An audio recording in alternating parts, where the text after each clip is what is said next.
क्या आपने कभी सोचा है भारत के सबसे खूबसूरत हिल स्टेशनों में से एक नैनीताल का नाम आखिर नैनीताल कैसे पड़ा? क्या सिर्फ एक झील की वजह से, या इसके पीछे छिपी है हजारों साल पुरानी एक कहानी जिसका संबंध सीधे माता सती के साथ जुड़ा हुआ है? एक ऐसी कहानी जिसमें प्रेम है, त्याग, विनाश और दिव्य शक्ति सबकी कथा समाहित है। कहा जाता है आज जहाँ नैनी झील मौजूद है वहीं कभी सती माता की आंखें आकर गिरी थी और उसी स्थान पर स्थापित हुआ था माँ नैना देवी का शक्तिपीठ। एक ऐसा मंदिर जहाँ आज भी लाखों लोग अपनी मनोकामनाएं लेकर आते हैं और लौटते हैं एक नई उम्मीद के साथ। लेकिन आखिर इस मंदिर का रहस्य क्या है? क्यों कहा जाता है कि यहाँ पहुँचना केवल एक यात्रा नहीं बल्कि बुलावा होता है? आइए जानते हैं इस वीडियो में नैनीताल की आत्मा कहे जाने वाले माँ नैना देवी के मंदिर की एक अद्भुत कहानी। हिंदू पुराणों के अनुसार राजा दक्ष ने एक विशाल महायज्ञ का आयोजन किया, लेकिन उस यज्ञ में अपने ही दामाद भगवान शिव को आमंत्रित नहीं करके उनका अपमान किया। यह अपमान माता सती सह न सकी और उन्होंने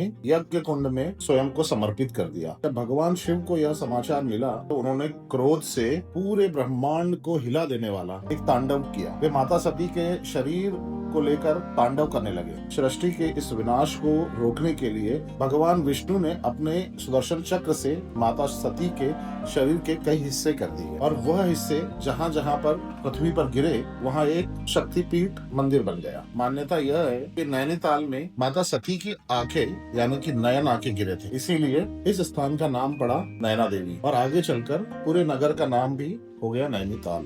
नैना देवी मंदिर नैनी झील के उत्तरी किनारे पर स्थित है और दिलचस्प बात यह है कि यहाँ मंदिर, झील और पूरा शहर तीनों एक ही कथा के साथ जुड़े हुए हैं। बहुत कम लोग जानते हैं कि जो भव्य मंदिर आज हम देख रहे हैं ये हमेशा से ऐसा नहीं था। साल 1880 में नैनीताल में एक भयंकर भूकंप आया और इस विनाशकारी आपदा में माता जी का मंदिर मानो पूरी तरह नष्ट हो रहा है। लोगों को लगा कि अब यह स्थान हमेशा के लिए खत्म हो जाएगा, यहाँ पर कुछ भी नहीं बचेगा। लेकिन लोगों की श्रद्धा कभी समाप्त नहीं हुई माता के प्रति। स्थानीय लोगों की आस्था और माँ के प्रति प्रेम ने कुछ ही वर्षों में मंदिर का पुनर्निर्माण करवा दिया। 1883 की बात है, मंदिर फिर से अपने पूर्ण स्वरूप की तरह खड़ा था और आज भी वह पहले से अधिक श्रद्धा का केंद्र बना हुआ है। हर साल देश भर से लाखों श्रद्धालु यहाँ पहुँचते हैं। कोई नौकरी की प्रार्थना लेकर आता है, कोई परिवार की खुशियों के लिए, कोई बीमारी से मुक्ति के लिए, तो कोई केवल माँ को धन्यवाद देने के लिए आता है। लोग मानते हैं कि सच्चे मन से माँ नैना देवी के सामने की गई कोई भी प्रार्थना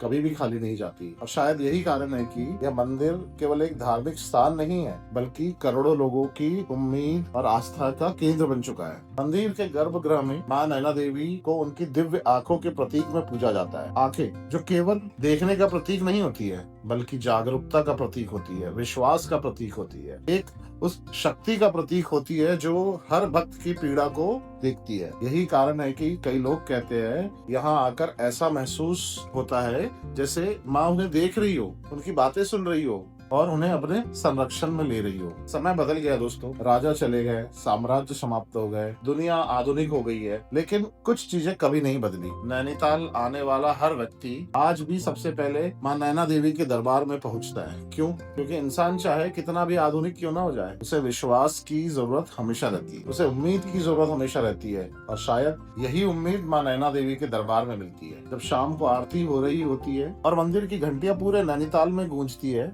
तो ऐसा लगता है मानो सदियों पुरानी वह शक्ति आज भी यहाँ पर मौजूद है। शायद इसी वजह से लाखों लोग कहते हैं नैनीताल सिर्फ एक हिल स्टेशन नहीं है, यह माँ की नगरी है, श्रद्धा की नगरी, विश्वास की नगरी है। और जब भी आपके जीवन में अंधेरा बढ़ जाए तो एक बार नैना देवी के दरबार में माथा टेकने आप जरूर जाना, क्योंकि कहा जाता है जहाँ दुनिया की नजर खत्म हो जाती है ना, वहीं से माँ नैना देवी की नजर शुरू होती है। दोस्तों एक और दिलचस्प बात, माँ नैना देवी का मंदिर केवल एक धार्मिक स्थान नहीं है, यह है नैनीताल की धड़कन। मंदिर के बाहर निकलते ही आपको दिखाई देती है नैनीताल की सबसे प्रसिद्ध जगह मॉल रोड, एक ऐसी सड़क जो दिन में पर्यटन का केंद्र होती है, रात में रोशनी से जगमगाते सपनों की तरह लगती है। नैनी झील के किनारे चलती यह सड़क हर साल लाखों पर्यटकों को अपनी ओर आकर्षित करती है। मंदिर के आसपास का पूरा इलाका स्थानीय संस्कृति और पहाड़ी जीवन की एक झलक दिखाता है। यहाँ आपको मिलेगी कुमाऊं की हस्तशिल्प वस्तुएं, हाथ से बनी मोमबत्तियां, लकड़ी की कलाकृतियां, ऊन के कपड़े और प्रसिद्ध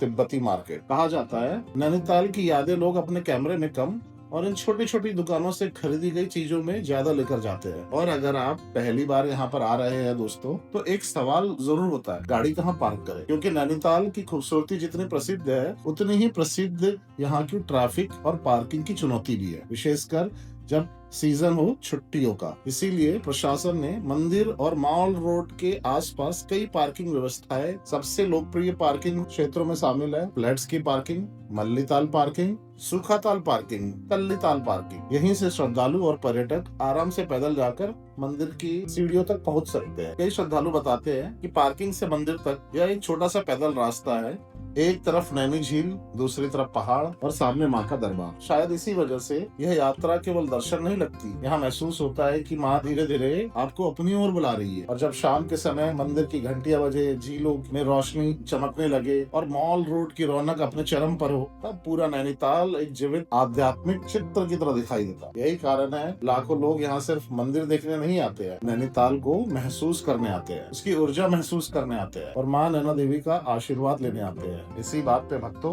बोलो जय माता दी, जय माँ नैना देवी। अगर आप भी माँ नैना देवी के भक्त हैं तो कमेंट में लिखिए जय माँ नैना देवी, और वीडियो पसंद आए तो लाइक, शेयर और सब्सक्राइब जरूर कीजिएगा।